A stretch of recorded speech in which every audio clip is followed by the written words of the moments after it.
ভেঙে টুকরো টুকরো হচ্ছে পাকিস্তান এবং তালিবানি হামলা জেরে বিপর্যস্ত অবস্থা পাকিস্তানের এবং এর ফলে কিন্তু চাপে পড়তে হচ্ছে বাংলাদেশকে, কারণ বন্ধু হিসেবে চিহ্নিত করছিল তারা পাকিস্তানকে। সেখানে পাকিস্তানের এই দুর্দশা এবং তারই মাঝে এই আবহে এবার সেনা প্রধান গলাফাট আওয়ামী লীগ আর বিএনপি একসাথে হয়ে আপনাদেরকে দাওয়া দেব শেখ হাসিনার আনার জন্য যদি আরেকটা যুদ্ধ করা লাগে বা আরেকটা যুদ্ধ করার জন্য প্রস্তুত আপনারা সমন্বয় তো আপনাদের ফেসবুক আইডি হ্যাক হয়েছে, আপনাদের নিজেদের জীবনী কদের মধ্যে হ্যাক হইব, বলাইবেন যে এরকম একটা ইন্দুরের গর্ত খুঁজে পাইবেন না। সেই মনেও মেজর ডালিম, আজকে থেকে আপনাকে ডালিম ভাই বলবো না, ইলিয়াস হোসেনের লাইভে গিয়ে প্রমাণ করলো মেজর ডালিম যে যারা জামাত প্রেমী, যারা মুজিব হেটার, যারা স্বাধীনতার যে বৈষম্য বিরোধী ছাত্র আন্দোলনের এখন খুবই প্রভাবশালী নেতা সার্জিস, বলা হয় যে আপনারা দুজন আঞ্চলিকভাবেও একই এলাকার এবং আপনার অনেক সহযোগিতা, পৃষ্ঠপোষকতা, স্নেহে সে ছাত্রলীগে। আমি তিনটি বিষয় নিয়ে আলাপ করতে চাই। প্রথম বিষয় হচ্ছে যে বঙ্গবন্ধু সম্পর্কে যেটা বলা হচ্ছে, বঙ্গবন্ধু কিন্তু বাংলাদেশে ফিরে আসেন 1972 সালের 8 তারিখে। এই বিষয়টা পরিষ্কার করে বুঝে দিতে হবে যে 8 তারিখের আগ পর্যন্ত তার সাথে কোনো কমিউনিকেশন ছিল কিনা, এটা বোঝার কোনো উপায় নেই আমার কাছে। আমি যেটা একদম নিউট্রাল গবেষণা। এবার কি তাহলে ক্ষমতা ছেড়ে চলে গেলেন ডক্টর মোহাম্মদ ইউনূস? আসসালামু আলাইকুম। আওয়ামী লীগ সরকার শেখ হাসিনা পালিয়ে যাওয়ার পর বর্তমানে ক্ষমতা আছেন নোবেলবিদ অন্তর্বর্তী সরকারের প্রধান উপদেষ্টা ডক্টর মোহাম্মদ ইউনূস। আর এই নোবেলবিদ অন্তর্বর্তী সরকার ডক্টর মোহাম্মদ ইউনূস ক্ষমতা থাকাকালীন আজকে সারা বাংলাদেশে চাঞ্চল্যকর ঘটনা ঘটেছে। তার মধ্যে থেকে আমি আপনাদেরকে এমন কিছু গুরুত্বপূর্ণ ভিডিও ফুটেজ দেখাবো যা দেখলে আপনারা সত্যি রীতিমতো অবাক হয়ে যাবেন। তাই বলছি সম্পূর্ণ ভিডিও জুড়ে আমার সাথে থাকবেন, তাহলেই সবকিছু বুঝতে পারেন ইনশাআল্লাহ। চলুন আজকে সেই কাঙ্ক্ষিত ভিডিও ফুটেজ গুলো আমরা প্রমাণ সহকারে ধারাবাহিকভাবে দেখে আসি। ভেঙে টুকরো টুকরো হচ্ছে পাকিস্তান এবং তালিবানি হামলা জেরে বিপর্যস্ত অবস্থা পাকিস্তানের এবং এর ফলে কিন্তু চাপে পড়তে হচ্ছে বাংলাদেশকে, কারণ বন্ধু হিসেবে চিহ্নিত করছিল তারা পাকিস্তানকে। সেখানে পাকিস্তানের এই দুর্দশা এবং তারই মাঝে এই আবহে এবার সেনা প্রধান গলা ফাটাচ্ছেন ভারতের হয়ে। তিনি কিন্তু পাশে চাইছেন ভারতকে। এবার এই বিষয়টিকে নিয়ে কিন্তু আরো বেশ কিছু জল্পনা উঠে আসছে। এবার কি সেনা প্রধান তবে ভারত সরকারের সঙ্গে বৈঠক করতে চাইছেন, এই প্রশ্নও সামনে আসছে। এবং শেখ হাসিনার প্রত্যাবর্তন নাকি সেনা শাসন, বাংলাদেশে কোনটা শুরু হতে চলেছে? এবং বেশ কিছুদিন আগে থেকে কিন্তু আন্তর্জাতিক বিশেষজ্ঞরা তারা কিন্তু একটি আভাস দিয়ে দিয়েছিলেন যে এই 2025 সালের জানুয়ারি মাসে বিরাট কিছু একটা ঘটতে চলেছে রাজনীতিতে। সেখানে বাংলাদেশের রাজনীতিতে একেবারে শিরোনামেই থাকছে। সেখানে বাংলাদেশের রাজনীতিতে এবার কি পরিবর্তন হতে চলেছে এই চলতি জানুয়ারি মাসে, সেদিকে তো সকলেরই নজর থাকছে। এবং শেখ হাসিনার প্রত্যর্পণের বিষয়টিও কিন্তু বারবার উঠে আসছে। সেনা প্রধান ঠিক কি চাইছেন? ভারত সরকারের সঙ্গে মিলে তিনি কি নতুন সরকার গঠন করতে চাইছেন? বিএনপি বা বিভিন্ন রাজনৈতিক দলগুলি কি ভাবছেন এই বিষয়টিকে নিয়ে এবং তারা নির্বাচন নিয়ে কি করা বার্তা দিচ্ছেন ইউনূস প্রশাসনকে, সেই সংক্রান্ত বিভিন্ন প্রশ্ন কিন্তু প্রতি মুহূর্তে উঠে আসছে বাংলাদেশের রাজনীতির ইস্যুতে। এবং এই সংক্রান্ত বিভিন্ন প্রশ্নের উত্তরে আজকে তুলে ধরবো আমাদের এই বিশেষ প্রতিবেদনের মাধ্যমে। যখন শেখ হাসিনা বুঝলেন তার কথায় সেনাপ্রধান দেশের ছাত্র এবং জনগণের উপর কোনো চাপ বা প্রতিরোধে যাবেন না, নতুন করে রক্ত ছড়িয়ে আন্দোলনকে প্রতিহত করার চেষ্টা করবেন না, তখন হাসিনা ভারতের সঙ্গে যোগাযোগ করেন যাতে তাকে ভারত সাহায্য করে। কিন্তু ভারত অন্য দেশের ভিতরে গিয়ে তাকে সাহায্য করতে রাজি হলো না। আন্তর্জাতিক আইনের বাধা নিষেধ স্মরণ করিয়ে তখন সেনাপ্রধানকে হাসিনা বারবার বলেন তাকে নিরাপদে অন্য কোনো দেশে পাঠিয়ে দিতে। শোনা যায় তখন বেশ কিছু নেতা যারা বিরোধী দলে আছেন এবং বেশ কিছু সেনা অফিসারের সঙ্গে সেনা প্রধানের মিটিং হয়। সেই সময় সেনা প্রধানকে অনেকেই বলেন হাসিনা দেশ ছেড়ে চলে যাচ্ছেন ঠিক আছে, কিন্তু তার জায়গায় যাকে আনা হবে সে যেন যোগ্য ব্যক্তি হয়। এখন ইউনূস এবং চালাচামুন্ডাদের কার্যক্রমে বিরক্ত হয়ে দেশ বাঁচাতে পথ খুঁজছেন সেনা প্রধান ওয়াকারুজ্জামান। আর তাই হঠাৎ খালেদার অসুস্থতার খোঁজ নেওয়ার অচিরাতেই গোপন মিটিং সারলেন তিনি। আসলে ইউনূস বা অন্য যে কেউ দেশের দায়িত্ব নেই, তাতে কোনো আপত্তি ছিল না সেনা প্রধানের, কারণ তিনি যখন সব দলগুলি সহ অন্য সেনা অফিসারদের সঙ্গে হাসিনার বিদায় পরবর্তী অবস্থা নিয়ে আলোচনা করেছিলেন, তখন জানিয়ে দিয়েছিলেন যে তিনি ক্ষমতা চান না, দেশ কিভাবে সমস্ত প্রতিকূলতা কাটিয়ে উঠবে সেই চেষ্টাই করবেন তিনি। তাই ক্ষমতায় যিনিই আসুন তাকে ভোট পরিচালনা করতে সব রকম সাহায্য করবেন তিনি। আর সেই আশ্বাসকে ইউনূস ভেবে নিয়েছিলেন সেনাপ্রধান তার সঙ্গে আছেন। কিন্তু এখন সেনাপ্রধান দেখছেন ইউনূস এবং তার সাঙ্গপাঙ্গ ক্ষমতা আটকে রাখতে চাইছে এবং সেটাকে দীর্ঘমেয়াদী করার জন্য নতুন নতুন ফন্দি ফিকি রাখছে। এখন সেনাপ্রধান জাতির উদ্দেশ্যে ভাষণে বলছিলেন 3 থেকে 6 মাসের মধ্যে ভোট করাবেন। সেই আশ্বাস এখন 20 বাও চলে। তিনিও মিথ্যাবাদী পরিণত হচ্ছেন, যদিও দেশের মানুষ এখন সেনাপ্রধানকেই বিশ্বাস করছেন। তাই জনগণকে তাদের দ্বারা নির্বাচিত সরকার দিতে বদ্ধপরিকর ওয়াকারুজ্জামান। অন্যদিকে ইউনূস যে সংস্কার করার কথা বলছেন তাতে ঘোর আপত্তি বিএনপির। তাদের সাফ বক্তব্য, যে সংস্কার হবে তাকে মান্যতা দেবে কে? তার জন্য নির্বাচিত সরকার লাগে, পার্লামেন্ট লাগে, যেখানে সরকার এবং বিরোধী মিলে আইন পাশ করাবে। তো ভোট না করিয়ে সংবিধান বা সংস্কার সম্ভব নয়। বিএনপির সঙ্গে ইউনূসের এই দূরত্বকেই কাজে লাগাতে চাইছেন সেনাপ্রধান। তাই বাংলাদেশের প্রাক্তন প্রধানমন্ত্রী তথা বিএনপি চেয়ারপারসন খালেদা জিয়ার সঙ্গে বৃহস্পতিবার রাতে সাক্ষাৎ করলেন বাংলাদেশের সেনাপ্রধান জেনারেল ওয়াকারুজ্জামান। রাজধানী ঢাকার গুলশানে খালেদার বাড়িতে হল বৈঠকও। মোহাম্মদ ইউনূসের নেতৃত্বাধীন অন্তর্বর্তী সরকারের সঙ্গে বিএনপির টানাপোড়েনের আবহে খালেদা ওয়াকারের এই বৈঠক তাৎপর্যপূর্ণ বলেই মনে করছে কূটনৈতিক মহল। খালেদার বাড়িতে সেনাপ্রধান ওয়াকারের সঙ্গে গিয়েছিলেন তার স্ত্রী শাহরনাজ কামালিকা রহমান। ঘটনাচক্রে কামালিকা প্রাক্তন প্রধানমন্ত্রী তথা আওয়ামী লীগের সভানেত্রী শেখ হাসিনার তুতো বোন। বিএনপি প্রধানের প্রেস উইংয়ের সদস্য সাইরুল কবির খান জানিয়েছেন, রাত 8:30 থেকে প্রায় 40 মিনিট দুজনের কথা হয়েছে। খালেদার দ্রুত সুস্থতা কামনা করেছেন সেনাপ্রধান ওয়াকার। প্রাক্তন প্রধানমন্ত্রীর নিরাপত্তা বিষয়ক উপদেষ্টা অবসরপ্রাপ্ত মেজর জেনারেল ফজলে ইলাহি আকবরও হাজির ছিলেন বৈঠকে। ইউনূসের নেতৃত্বাধীন অন্তর্বর্তী সরকারের আমলে বিএনপি ও কট্টরপন্থী দল বাংলাদেশ জামায়াতে ইসলামী, যা জামাত নামে পরিচিত, তার সংঘাত ক্রমশই বাড়ছে। বৃহস্পতিবার বিএনপির যুগ্ম মহাসচিব রুহুল কবির রিজভী সরাসরি বাংলাদেশের মুক্তিযুদ্ধে জামাতের ভূমিকা নিয়ে প্রশ্ন তোলেন। রাজনৈতিক পর্যবেক্ষকদের একাংশের মতে ইউনূসের জমানায় জামাতের প্রভাব ক্রমশ বাড়তে থাকায় অসন্তুষ্ট বিএনপি। বিশেষত অন্তর্বর্তী সরকারের একাধিক গুরুত্বপূর্ণ উপদেষ্টা পদে জামাত ঘনিষ্ঠদের নিয়োগ এবং নির্বাচন ঘিরে টালবাহানার জেরে সেই অসন্তোষ আরও বেড়েছে। তারই প্রতিফলন দেখা গিয়েছে রিজভীর বক্তব্যে। ইতিহাস বলছে 1971 সালে বাংলাদেশের মুক্তিযুদ্ধের সময় জামাত নেতাকর্মীরা প্রকাশ্যে পাকিস্তান সেনার পক্ষে কাজ করেছিলেন। রাজাকার ঘাতক বাহিনীর নেতা হিসেবে গণহত্যায় জড়িত থাকার অভিযোগ রয়েছে একাধিক জামাত নেতার বিরুদ্ধে। ক্ষমতায় টিকে থাকার জন্য ইউনূস সরকার নানা টালবাহানা করে জাতীয় সংসদের নির্বাচন পিছিয়ে দিচ্ছে বলেও ইতিমধ্যেই অভিযোগ তুলেছে খালেদার দল। এই অস্থির পরিস্থিতিতে বাংলাদেশে আবার সেনার ভূমিকা গুরুত্বপূর্ণ হয়ে উঠতে পারে বলে অনেকেই মনে করছেন। হাসিনা পরবর্তী পরিস্থিতিতে বাংলাদেশের অভ্যন্তরীণ অস্থিরতা নিয়ন্ত্রণে রাখতে জেনারেল ওয়াকারের ভূমিকা প্রশংসিত হয়েছে। দ্রুত গুরুত্বপূর্ণ সিদ্ধান্ত নিতে সেনাপ্রধান সিদ্ধহস্ত। খালেদার সঙ্গে তার বৈঠক নিয়ে শুরু হয়েছে জল্পনা। ব্যুরো রিপোর্ট, নিউজ বর্তমান। বাংলাদেশের হাসিনা বিদায় যা দেখে পাকিস্তানের কোন কোন শহরে শুরু হয়েছিল উল্লাস। তাদের জানা উচিত বাংলাদেশে আজ যা ঘটেছে মাত্র 6 মাস আগে তাদের দেশে তা ঘটে গেছে। পাকিস্তানের নির্বাচিত সরকারের প্রধান এখন জেলে, আর বাংলাদেশের নির্বাচিত সরকারের প্রধান এখন দেশ ছাড়া। বাইরে থেকে সবাই যা দেখছে আসলে ভিতরের ঘটনা তা নয়। ইমরান কোন একটি দেশকে মুখের ওপর না বলেছিলেন সেনা নিবেশ করার জন্য দেশের মাটি ব্যবহার করতে দেবেন না বলে, আর হাসিনাও বলেছিলেন সেন্ট মার্টিন তিনি কোন দেশকে তাদের সামরিক প্রয়োজনে দেবেন না। 6 মাস আগে ও পরে দুদেশের নির্বাচিত প্রধানদের অবস্থা একই, দুজনেই গদিচ্যুত। আজ পাকিস্তানের চারিদিকে আন্দোলন, যা জাতির দাঙ্গা বা গৃহযুদ্ধে পরিণত। কিন্তু বাংলাদেশে এখন সেইভাবে গৃহযুদ্ধের পরিবেশ তৈরি হয়নি। তার একমাত্র কারণ সেনা প্রধানের বিচক্ষণতা। কি সেই বিচক্ষণতা তা জানতে পুরো প্রতিবেদনটি দেখতে হবে। গত 5ই আগস্ট বাংলাদেশে কত অজানা ঘটনা ঘটে গিয়েছিল তা আমরা এখনো জানতে পারি না। তবে নিশ্চিতভাবে যত সময় যাবে ততই সেই ঘটনাগুলি আমাদের সামনে আসবে। গত 5ই আগস্ট শেখ হাসিনা যখন বুঝে গেছেন তাকে দেশ ছাড়তেই হবে, কারণ সেনা প্রধান বলেই দিয়েছেন তিনি আন্দোলন প্রতিহত করার জন্য কোন রকম রক্ত ঝরানোর পক্ষে নন, তখন শেখ হাসিনা বারবার ভারতের সঙ্গে যোগাযোগ করতে থাকেন তাকে ভারতের থেকে বিমান পাঠিয়ে উদ্ধার করে নিয়ে যাওয়া হোক, কারণ তিনি সেনাবাহিনীর বিমানে করে দেশ ছাড়তে নিরাপত্তার অভাব বোধ করছেন। ভারত তৎক্ষণাৎ আলোচনায় বসে এবং ঠিক হয় ভারত কোনোভাবেই তাকে বিমান পাঠিয়ে উদ্ধার করতে পারবে না, কারণ এতে আন্তর্জাতিক আইন লঙ্ঘন করা হয়। এক দেশ থেকে বিমান পাঠিয়ে অন্য দেশের প্রধানমন্ত্রীকে এভাবে আনা যায় না, তাই তিনি যেন নিজের দেশের বিমানে করেই ভারতে আসেন। এই পরিস্থিতিতে হাসিনা বারবার সেনাপ্রধানকে সামরিক বিমানে করে ভারতে পাঠিয়ে দেওয়ার জন্য চাপ দিতে থাকেন।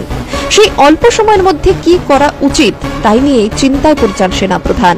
তিনি তার সহকারী অফিসারদের সঙ্গে আলোচনায় বসেন, কারণ তখন দেশ অগ্নিগর্ভ, যে কোনো মুহূর্তে গণভবনে অভিযান করা হতে পারে। বিশৃঙ্খল জনতার সামনে পড়লে কি পরিস্থিতি সৃষ্টি হতে পারে তাই নিয়ে চিন্তিত সেনাপ্রধান। হাসিনাও ভীত সন্ত্রস্ত হয়ে বারবার চাপ দিচ্ছেন সেনাপ্রধানকে। শোনা যায় ভারত থেকেও হাসিনাকে নিরাপদে পাঠানোর জন্য চাপ দেওয়া হয়। এখন সেনা যদি হাসিনাকে ভারতে নাও পাঠায় তাহলে তো তাকে নিরাপদ আশ্রয় দিতে হবে, কারণ তাকে যদি আইনের আওতায় এনে বিচার করতে হয় তাহলে তো তাকে বাঁচিয়ে রাখতে হবে। হাসিনাকে যদি সেনানিবাসে আশ্রয় দেওয়া হয় আর হাজার হাজার জনতা যদি সেনানিবাস আক্রমণ করে, তাহলে তাদের মোকাবিলা করতে গিয়ে হাজার হাজার মানুষের লাশ পড়বে, আর তখন জনতা আরো ক্ষিপ্ত হয়ে গেলে তাদের কে সামলাবে? অন্যদিকে হাসিনাকে গণভবন থেকে সেনানিবাসে নেওয়ার সময় যদি উত্তাল জনতার মুখোমুখি পড়ে যান, তাহলে তিনি কি তখন অক্ষত থাকবেন? আর যদি হাসিনার কিছু হয়, তখন আওয়ামী লীগের নেতাকর্মীরা তাদের নেত্রীর জন্য রাস্তায় নামবে, শুরু হবে গৃহযুদ্ধ। সেই পরিস্থিতি সামাল দেবে কে? তো আজ যারা সেনাপ্রধানকে প্রশ্ন করছেন হাসিনা কিভাবে ভারতে চলে গেল বা কার মদতে গেল, তারা কি সেই পরিস্থিতি সামাল দিতে পারতেন? সেনাপ্রধান তার সহকারীদের সঙ্গে আলোচনা করে হাসিনাকে নিরাপদে দেশ ছাড়তে সাহায্য করেছেন, এবং সেটা দেশের ভালোর জন্যই, নয়তো আজ বাংলাদেশ পাকিস্তানের মতো গৃহযুদ্ধে জড়িয়ে যেত। তাই সেনাপ্রধানকে প্রশ্ন করার আগে তার বিচক্ষণতাকে সম্মান করুন। আপনারা যারা আজ ক্ষমতা দখল করেছেন তারা হুজুগে কিছু একটা ঘটিয়ে দিতেই পারেন, কিন্তু তার ফল ভোগ করতে হবে দেশ এবং দেশবাসীকে, সেটাও দীর্ঘমেয়াদীতে। এই পরিস্থিতি যে বাংলাদেশ দেখছে না তা কেবল সেনাপ্রধানের জন্যই। ব্যুরো রিপোর্ট, নিউজ বর্তমান। ভারত বাংলাদেশ সংঘাত যখন তুঙ্গে, সেই আবহে আন্তর্জাতিক সম্পর্কে বিশেষজ্ঞরা বার্তা দিয়েছিলেন 2025-এর জানুয়ারি মাসে বড় কিছু একটা ঘটতে চলেছে, এবং বর্তমানে সেই জানুয়ারি মাস শুরুও হয়ে গিয়েছে। তাই কি, কেন এবং কখন ঘটবে সেই কৌতূহল এখন তুঙ্গে সকলের মধ্যেই। এই আবহে বাংলাদেশের সেনা প্রধান ভারত বাংলাদেশ সুসম্পর্ক বজায় রাখা নিয়ে সুপরিকল্পিতভাবে ইউনূস সরকারের উল্টো অবস্থান নিলেন। আমরা জানি 20 জানুয়ারি শপথ গ্রহণ করে মার্কিন মসনদে বসতে চলেছেন ট্রাম্প। এরপর যে বাংলাদেশের মৌলবাদ বা সরকারের নিপীড়ন নিয়ে তিনি সরব হবেন তা কারোরই অজানা নয়। এখন প্রশ্ন, বাংলাদেশ কি তবে হাসিনার প্রত্যাবর্তন বা সেনা শাসনের পথে? দেশ ছেড়েছেন বাংলাদেশের প্রাক্তন প্রধানমন্ত্রী শেখ হাসিনা। তার দেশ ছাড়ার পরেই খালেদা জিয়ার বিএনপি সরকারে আসার জল্পনা ছিল তুঙ্গে, কিন্তু অন্তর্বর্তী সরকার করেন মোহাম্মদ ইউনূস। ইউনূসের নেতৃত্বাধীন অন্তর্বর্তী সরকারের আমলে বিএনপি এবং কট্টরপন্থী দল জামাতের সংঘাত ক্রমশই বাড়ছে। এদিকে বাংলাদেশে একটি নতুন রাজনৈতিক দল গঠনের প্রচেষ্টা চলছে বলে প্রাক্তন প্রধানমন্ত্রী খালেদা জিয়ার দল বিএনপির যুগ্ম মহাসচিব রুহুল কবির রিজভী অভিযোগ করেছিলেন গত সপ্তাহে। একদিকে পাকিস্তান, অন্যদিকে বাংলাদেশ, ভারতের দুই প্রান্তে দুই প্রতিবেশী দেশেই অরাজকতা ও যুদ্ধের আবহ সব মহলকে স্তম্ভিত করে দিয়ে 2024 সালের শেষ লগ্নে দীর্ঘদিনের বন্ধু আফগানিস্তান আচমকা ঝাঁপিয়ে পড়ছে পাকিস্তানের উপর, যা দেখে তাজ্জব বিশ্বের তামাম মানুষ। অপরদিকে বাংলাদেশের ঘাড়ে নিঃশ্বাস ফেলছে আরাকান আর্মি। মিয়ানমার বাংলাদেশ সীমান্তের 271 কিলোমিটার এলাকা এখন সশস্ত্র বিদ্রোহী গোষ্ঠীর দখলে। যে কোনো সময় আরাকান আর্মির যোদ্ধারা ঢুকে পড়তে পারে বাংলাদেশের চট্টগ্রামের কক্সবাজার, টেকনাফ বা সেন্ট মার্টিন দ্বীপে। যদিও বিভিন্ন মহলে কানাঘুষো শোনা যাচ্ছে সেন্ট মার্টিনের কবজা এখন আরাকান আর্মির হাতে, ফলে দুই প্রতিবেশী দেশের পরিকম্প অবস্থায় জল মাপছে ভারত। এরকম এক কঠিন সময়ে আচমকা বাংলাদেশের সেনাপ্রধান ওয়াকারুজ্জামান উল্টো সুর গেয়ে ভারতের হয়ে কলা খাটালেন। সেই সঙ্গে তিনি বাংলাদেশের তদারকি সরকারকে ঘুরে ফিরে বুঝিয়ে দিলেন ভারত ছাড়া তাদের গতি নেই, ফলে যতই লম্ফঝম্প করুন ভারতের সঙ্গে আপনাদের সুসম্পর্ক রাখতেই হবে।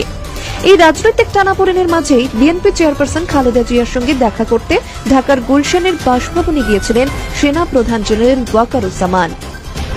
গত বৃহস্পতিবার রাত 8:30 নাগাদ সেনাপ্রধান ফিরোজায় খালেদা জিয়ার বাসভবনে পৌঁছান।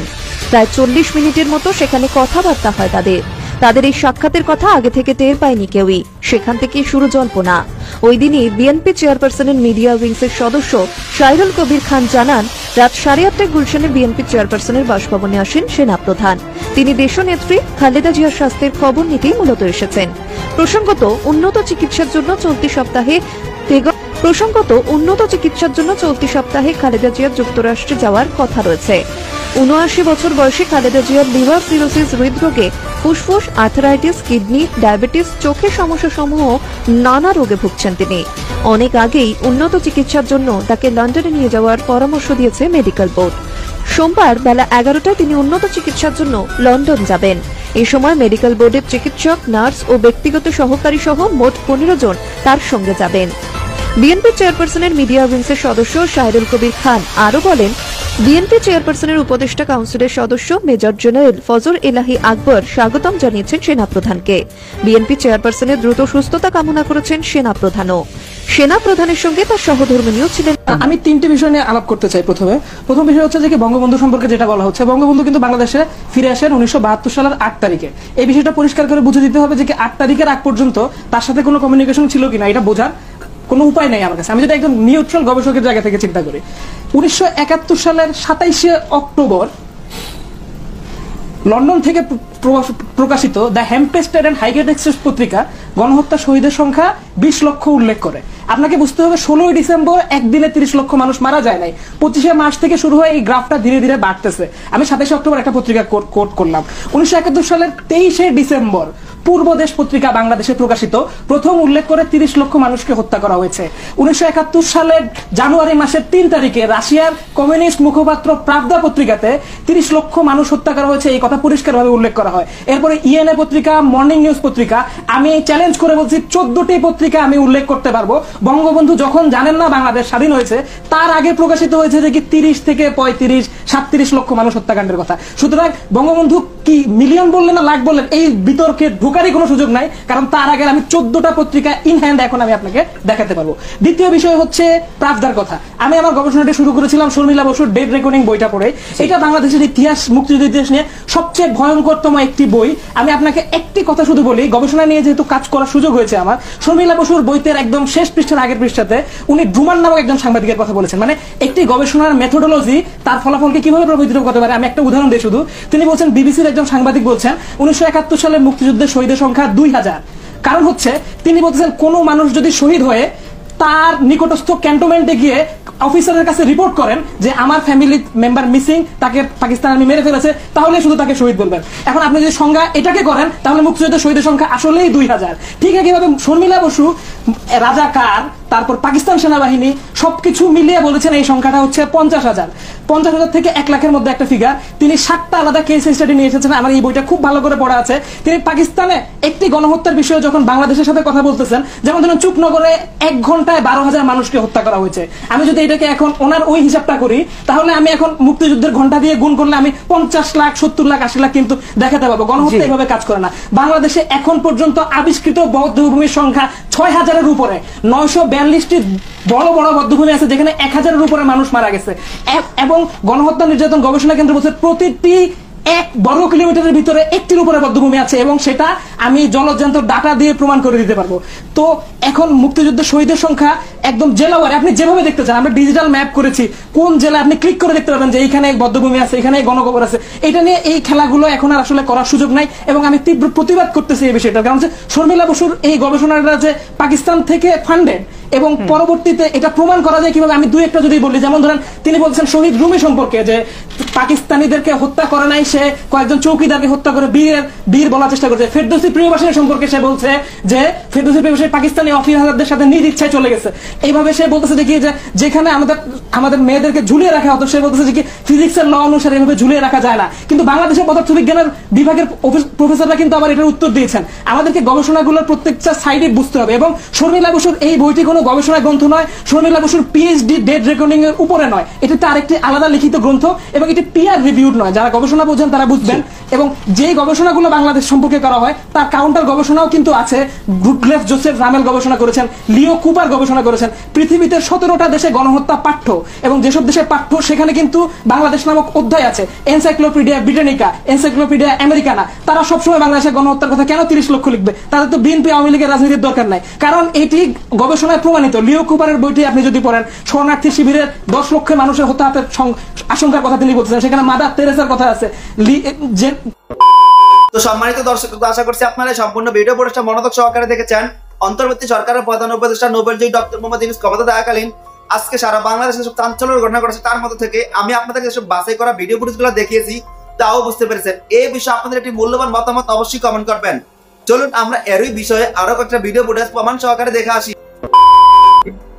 সাদম, আমরা তো অনুষ্ঠানের শেষ পর্যায়ে চলে এসেছি। তো একটি প্রশ্ন আগের অনুষ্ঠানেও অনেকে করেছিলেন, আমি ভুলে গিয়েছিলাম আপনাকে করতে, তো আজকেও এসছে। প্রশ্নটি হলো যে এই যে বৈষম্য বিরোধী ছাত্র আন্দোলনের এখন খুবই প্রভাবশালী নেতা সার্জিস বলা হয় যে আপনারা দুজন আঞ্চলিকভাবেও একই এলাকার এবং আপনার অনেক সহযোগিতা, পৃষ্ঠপোষকতা, স্নেহে সে ছাত্রলীগে এক সময় ছিল এবং পরবর্তীতে সেই যে এখন যে তার ছাত্রলীগের বিরুদ্ধে নানান বিষয় খুব জোরালো ভাবে বলে থাকে। তো সেই জায়গাতে আসলে সার্জিসকে পৃষ্ঠপোষকতা দেওয়ার বিষয়টিতে আপনি কি বলবেন, বা তার সঙ্গে আসলে কি আপনার খুবই ঘনিষ্ঠ যোগাযোগ ছিল?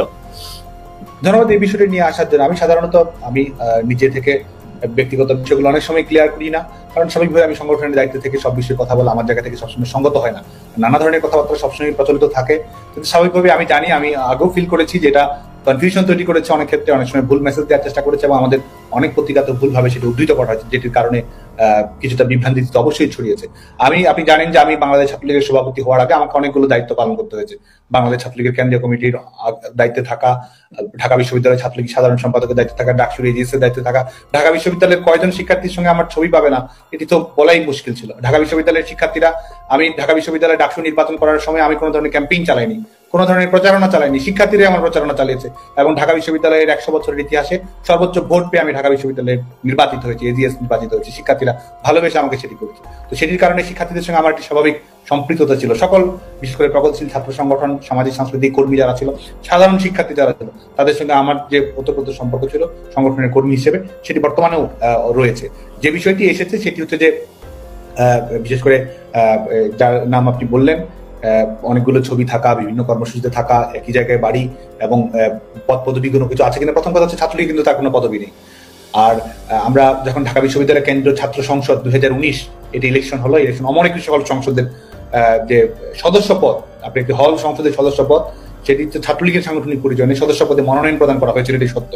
এবং আমরা আমাদের জায়গা থেকে যেমন ছাত্রলীগের কর্মীদের যে কনফিউশনটি রয়েছে, আমি জানি যে তাদের মধ্যে প্রশ্ন রয়েছে অনেকের মাঝে, যখন সে এই পদ পদবিতে দেওয়া হয় তার পারিবারিক রাজনৈতিক পরিচয় কিন্তু সম্ভবত আপনিও জানেন যে তার বাবার রাজনৈতিক পরিচয় কিন্তু এখন ওয়ার্ড আওয়ামী লীগের দায়িত্বে থাকা, উপজেলা আওয়ামী লীগের একটি সুনির্দিষ্ট পদে থাকা, তার পারিবারিক রাজনৈতিক পরিচয় যেটি ছিল আওয়ামী লীগের সঙ্গে সম্পৃক্ত থাকা। তা আমার জায়গা থেকে আমি স্বাভাবিকভাবে একটি ছেলে রাজনৈতিক পরিচয় যদি আমরা দেখি, তার পারিবারিক রাজনৈতিক পরিচয় সেটি ছিল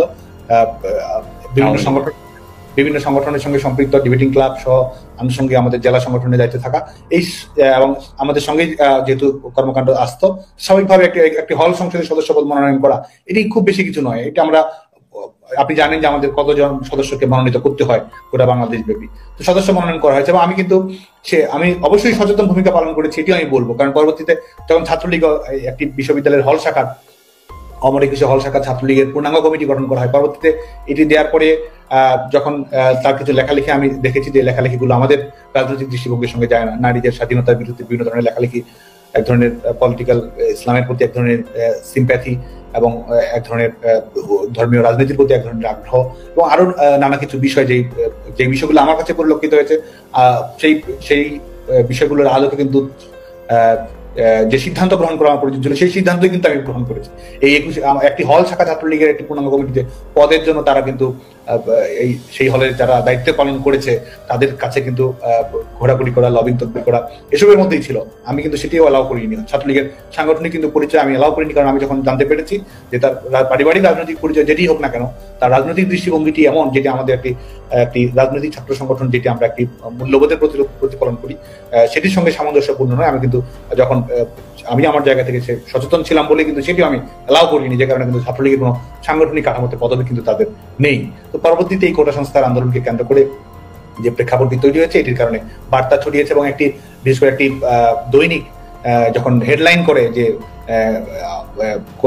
ছাত্র আন্দোলনের, কোটা সংস্কার আন্দোলনের রহস্যময় ভূমিকা, এই ধরনের নানা ধরনের প্রভাবনা যখন ছড়ানো হয়েছে এবং একটি অফিসিয়াল বিষয়, একটি পাবলিক বিষয় যেটি বাংলাদেশ ছাত্রলীগের পেজ থেকে অফিসিয়াল ছিল, যখন আপনি জানেন যে ডোর টু ডোর ক্যাম্পেইন যখন আমরা চালু করি, বিশেষ করে এটি অনেক বিভ্রান্তি ছড়িয়েছে এবং অপশক্তিও কাজে লাগিয়েছে এবং যারা মূলধারার গণমাধ্যমেও অনেক সময় বিভ্রান্তিকর মিষ্টি ছড়িয়েছে। আমরা ডোর টু ডোর ক্যাম্পেইন চালু করেছিলাম যেটির মাধ্যমে শিক্ষার্থীরা কোটা সংস্কার নিয়ে কি ভাবছে, আমরা কিন্তু শিক্ষার্থীদের আমাদের কাছে আসতে হয়নি, আমরা শিক্ষার্থীদের কাছে গেছি, আবাসিক হলে শিক্ষার্থীদের কাছে। আমাদের পরিকল্পনা ছিল ঢাকা বিশ্ববিদ্যালয়ে, বাংলাদেশের সকল শিক্ষা প্রতিষ্ঠান, প্রত্যেকটি বিশ্ববিদ্যালয়ের শিক্ষার্থীদের কাছে যাবো। আমরা অনলাইনে মতামত নিয়েছিলাম, ফর্ম নিয়ে গেছিলাম যে শিক্ষার্থীরা কোটা সংস্কারটি কিরকম হওয়া উচিত। আমরা বলেছিলাম যৌক্তিক, অন্তর্ভুক্তিমূলক, টেকসই সমাধান আমরা চাই, যাতে করে 2018 সালে সমাধান হওয়ার পরও যেহেতু কোর্টের মাধ্যমে এটি এসেছে, আমরা এটি এমন ভাবে অ্যাড্রেস করবো যাতে করে ভবিষ্যতে কোনো সমস্যার সমাধান হয়। কোটা সংস্কারের ব্যাপারে মৌলিকভাবেই বাংলাদেশ ছাত্রলীগ বলিষ্ঠ ভূমিকা পালন করার চেষ্টা করেছে এবং 21 হলে আমি গিয়েছি, আমার সহযোগিতা যারা ছিল, বাংলাদেশ ছাত্রলীগ সাধারণ সম্পাদক, যেহেতু ঢাকা বিশ্ববিদ্যালয়ে গিয়েছি, ঢাকা বিশ্ববিদ্যালয়ের ছাত্রলীগ সাধারণ সম্পাদক সবাই উপস্থিত থেকেছে এবং সেখানে আমি সকল শিক্ষার্থীর সঙ্গে আমরা কথা বলেছি। শিক্ষার্থীরা আজকে তারা প্রমাণ করার চেষ্টা করছে যে শিক্ষার্থীদেরকে আজকে বাংলাদেশ ছাত্রলীগের বিরুদ্ধে বীতশ্রদ্ধ এই ধরনের ধারণা, ভুল ধারণা প্রতিষ্ঠিত করার চেষ্টা করছে।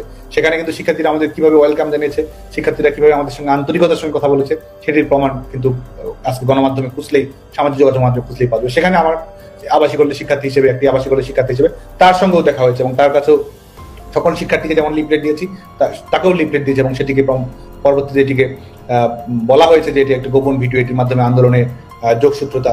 বাংলাদেশ ছাত্রলীগ তার নিজস্ব আন্দোলনে লিপিবদ্ধ ছিল। বাংলাদেশ ছাত্রলীগ শিক্ষার্থীদের দাবি পূরণের জন্য দর কষাকষি করতে চেয়েছে।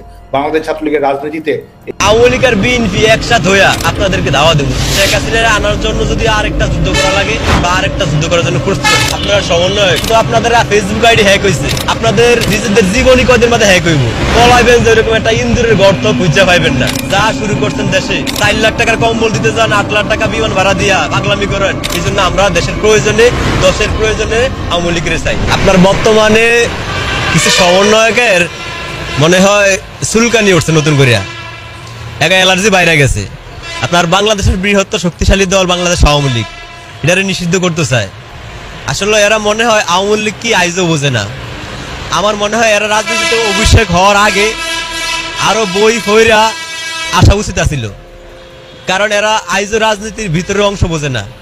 আপনার এই যে 72-এর সংবিধান কবর করবো কয়, যদি কারো মাথায় সমস্যা থাকে তার তো ওষুধ খাইলেই চলে, কিন্তু আপনি কি মাথা কাটতে নিতে পারবেন না। যদি সংবিধানের সমস্যা হয়, 2-একটা লাইন বা 2-একটা চ্যাপ্টার আপনি বদলাইতে পারেন, কিন্তু সংবিধান কবর দিবেন, আপনার এই ক্ষমতায় দেশের মানুষ কি দিছে? আপনার কতটুকু ম্যান্ডেট আছে, আপনাদের কতটুকু ওয়েট আছে যে আপনারা এত বড় কথা বলেন? আপনি কি আওয়ামী লীগ কি আইজও বোঝেন? আরে ভাই, এখন তো আপনাদের ফেসবুক আইডি হ্যাক হয়েছে, আপনাদের নিজেদের জীবনী কদের মধ্যে হ্যাক হইব, কারণ আপনারা আওয়ামী লীগের এনো ভিতরের রূপ দেখেন না। আমি একটাই মনে করি, আওয়ামী লীগের হিংস্র করেন না, কারণ এই পর্যন্ত রাজপথে আওয়ামী লীগের চেয়ে বিপ্লবী কোনো দল আইজও বাংলাদেশে জন্মায় নেই। ঠিক আছে, আপনি আওয়ামী লীগের হিংস্রতা বাড়ায়েন না। আওয়ামী লীগ যথেষ্ট ভদ্র দল, শৃঙ্খল দল। যদি উচ্ছৃঙ্খল করেন তাহলে কিন্তু পালানোর জায়গা পাইবেন না। আপনারা সমন্বয়ক হয়েছেন, এর মানে এমন না যে এই দেশের একেবারে বিশাল বড় কিছু হয়ে গেছেন। রাজনীতির তো শেষ বলতে কোনো কিছুই নাই। প্রয়োজনে আওয়ামী লীগ আর বিএনপি একসাথে হইয়া আপনাদেরকে ধাওয়া দেবো, সমস্যা কি? কারণ রাজনীতিতে যেখানে শেষ ওই জায়গা থেকে আবার শুরু হয়। রাজনীতিতে বৃহত্তর স্বার্থে ছোট ছোট স্বার্থে জলাঞ্জলি দিতে হয়, এটা নামই রাজনীতি। ওই আপনারা আওয়ামী লীগ বিএনপি যত দল আছে রাজনীতিক, সব দলেরই চোখের কাটা। ঠিক আছে, সব দল বুঝা গেছে যে আপনারা সবার মাথার উপর লবণ দিয়ে খাইবেন। আপনারা হইলেন ছাগলের 3 নম্বর বাচ্চা। ছাগলের 3টা বাচ্চা হইলে যেমন 2টা দুধ খেটা নাচে, আপনারা ওই সময় শুধু এরকম নাচবেন, পলাইবেন যে এরকম একটা ইন্দুরের গর্ত খুঁজা পাইবেন না। যা শুরু করছেন দেশে, এখনো ঠিক আছে, সোচ্চার হয়ে যান। আপনাদের জায়গা এটা না, ভার্সিটিতে যান, পড়ালেখা করেন, ওই বড় বড় প্রকৌশলী হন, ইঞ্জিনিয়ার হন। এই জায়গায় যারা রাজনীতি করে, রাজনীতি বোঝে, যারা বহির্বিশ্ব মেনটেন করিয়া কূটনীতিক সম্পর্ক বজায় রাখা, যারা দেশ চালাতে জানে, তাদের হাতে দেশটা ছাড়িয়া দেন, তারা দেশটা চালাক। আর যদি পাগলামি করেন তাহলে কিন্তু আমরা আবার পাগলামি করুন। আপনারা সব সময়, আমি একটা কথাই বলি, সেনাবাহিনীর পাওয়ার দেখছেন, পুলিশের পাওয়ার দেখছেন, ছাত্রকে পাওয়ার দেখছেন, কিন্তু এবার দেখবেন সাধারণ মানুষের পাওয়ার। আমাকে সাধারণ মানুষের ক্ষিপ্ত করবেন না ভাই। 5 মাসে আমরা বুঝতে গেছি যে দেশের আপনারা কি করবেন আর কি রেজাল্ট দিবেন। 5 মাসে তো একটা ইটও লাগাইতে পারেন না, এই দেশে শুধু ধ্বংস করছেন। তা আপনারা সামনে আর 5 বছরে কি করবেন এটা আমরা খুব ভালো বুঝি। 4 লাখ টাকার কম্বল দিতে যান, 8 লাখ টাকা বিমান ভাড়া দিয়া পাগলামি করেন। এই দেশে কি আগে কোনো মন্ত্রী এমপি আসছিল না? তারা তো হেলিকপ্টার ব্যবহার করে নেয়, নতুন ক্ষমতা পাইছেন। এত ক্ষমতা কি করবেন? ফেরায় আছেন, মানে ক্ষমতা কি বাইরের রাষ্ট্রে বেচবেন না কিছু ক্ষমতা রাখবেন, খুব একটা চিন্তা আছেন, তাই না? আমি এখনো বলি, সময় থাকতে ভালো হয়ে যান। আমার মনে হয় এই দেশের স্বার্থে, বাংলাদেশের স্বার্থে, বাংলাদেশের মানচিত্র এবং সার্বভৌমত্ব রাখার জন্য আমার মনে হয় শেখ হাসিনার দেশে আবারও আনা লাগবে। শেখ হাসিনার আনার জন্য যদি আরেকটা যুদ্ধ করা লাগে, আমরা আরেকটা যুদ্ধ করার জন্য প্রস্তুত আছি। বিশেষ করে এই সাধারণ মানুষেরা বাংলাদেশে আওয়ামী লীগের পক্ষে বা সাধারণ মানুষের শেখ হাসিনার পক্ষে, শেখ মুজিবের পক্ষে সব সময় সাধারণ মানুষ, যারা খেটে খাওয়া মানুষ, লঙ্গি সিরা, শার্ট সিরা, জুতা সিরা, এই সমস্ত নিরীহ জায়গা কোয়ালিটি নাই, তারাই সবসময় আওয়ামী লীগের উপর ভরসা রাখে। এই 24 সালে আবারও প্রমাণ হয়েছে আওয়ামী লীগ হাইরা গেলেই বাংলাদেশ হাইরা যায়, ঠিক আছে? এই জন্য আমরা মনে করি আওয়ামী লীগের বিকল্প কিছুই নাই। আওয়ামী লীগ তো ভোট চাওয়ার দাবিদার, কারণ টেকনাফ থেকে তেঁতুলিয়া, রূপসী থেকে পাতুরিয়া, যেই জায়গায় আপনি যাইবেন আওয়ামী লীগের উন্নয়নের ছোঁয়া আপনার নজরে পড়বো। এই জন্য আমি মনে করি আওয়ামী লীগের বিকল্প কেউ নাই। এই জন্য আমরা দেশের প্রয়োজনে, দশের প্রয়োজনে আওয়ামী লীগের চাই, ঠিক আছে? আর আওয়ামী লীগের আমরা মনে করি নতুন করে সাজামু আমরা সাধারণ মানুষ। এবার আওয়ামী লীগের মধ্যে কোনো হাইব্রিড নেতা ঢুকতে দেওয়া হইব না। আমরা সাধারণ মানুষ এই আওয়ামী লীগের নতুন করে আবার সাজামু, শুধু দেশের প্রয়োজনে, জনগণের প্রয়োজনে, ঠিক আছে? আর যারা উপদেষ্টা আছেন আমি আপনাদেরকে সেই মনেও মেজর ডালিম, আজকে থেকে আপনাকে আর ডালিম ভাই বলবো না। ইলিয়াস হোসেনের লাইভে গিয়ে প্রমাণ করলো মেজর ডালিম যে যারা জামাত প্রেমী, যারা মুজিব হেটার, যারা স্বাধীনতার কতজন মানুষ মারা গেছে তা নিয়ে সন্দেহ করে, যারা বলে কয়েক হাজার মানুষ মরেছে, যারা পাকিস্তানের পা চাটে, মেজর ডালিম তাদের ছত্রছায়াতে এতদিন ছিল এবং তাদের দোষর হিসাবে নিজেকে আত্মপ্রকাশ করলো। Shame on you, মেজর ডালিম, shame on you. আমার লজ্জা লাগে যে আপনি আমার সেকেন্ড কাজিন। তবে আজকে থেকে সেই কাজিন সম্পর্কটাকেও আমি ডিভোর্স দিলাম। আমার আব্বা ঠিক বলেছিল যে জাতির পিতার বুকে গুলি চালানো যায় না, বঙ্গবন্ধু যতই ভুল করে থাকেন না কেন। মেজর ডালিম শুধু বঙ্গবন্ধু হত্যাকারী টিমে ছিল না, সে পাকিস্তানিদের কাছে কি আশ্রয় নিয়েছিল এবং জিন্দাবাদের রাজনীতি কায়েম করেছিল এই মেজর ডালিম রা। এবং এও প্রমাণিত হলো যে তারা মনে প্রাণে জামাতি হয়ে গিয়েছিল এবং এখনো তারা সেই জামাতি দোসরদের আইডিওলজি বহন করে। আমি সেই লাইভটি কয়েক মিনিট দেখে আমার আর রুচিতে কুলায়নি। সারা বাংলাদেশের কয়জন দেশদ্রোহী রাজাকার তাকে ভালোবাসলো এতে কোনো আসে যায় না। তার পরিবারের সদস্যরাই অধিকাংশই তাকে ছুঁড়ে ফেলে দিয়েছে, তার আপন মামারাই তাকে ছুঁড়ে ফেলে দিয়েছিল। ওয়াজদুল চাচা, আজিজ চাচা, আইনুল চাচা, আমার আব্বা, এনারা সবাই, এনার মামারা সব, তার পুতুল ফুপু তাকে ছুঁড়ে ফেলে দিয়েছিল, কারণ সে বঙ্গবন্ধুর হত্যাকারী টিমে যুক্ত। শুধু হয়নি, রাজাকার, আল বদর, আল শামস, 90 রাজাকার দেশের দোসর, বেঈমান ডালিম। যাও বাংলাদেশে যাও ডালিম, সুযোগ পেলে তোমাকে। তো সম্মানিত দর্শক, আশা করছি আপনারা সবগুলো ভিডিও ফুটেজে মনোযোগ সহকারে দেখেছেন। অন্তর্বর্তী সরকারের প্রধান উপদেষ্টা ডক্টর মোহাম্মদ ইউনূস ক্ষমতা থাকাকালীন আজকে সারা বাংলাদেশের চাঞ্চল্যকর ঘটনা ঘটেছে, তার মধ্যে কি হচ্ছে তাও বুঝতে পেরেছেন। এই বিষয়ে আপনাদের একটি গুরুত্বপূর্ণ মতামত অবশ্যই কমেন্ট করবেন। আজ এ পর্যন্তই, দেখা হচ্ছে অন্য একটি ভিডিওতে। সে ভালো থাকবেন, সুস্থ থাকবেন, আল্লাহ হাফেজ।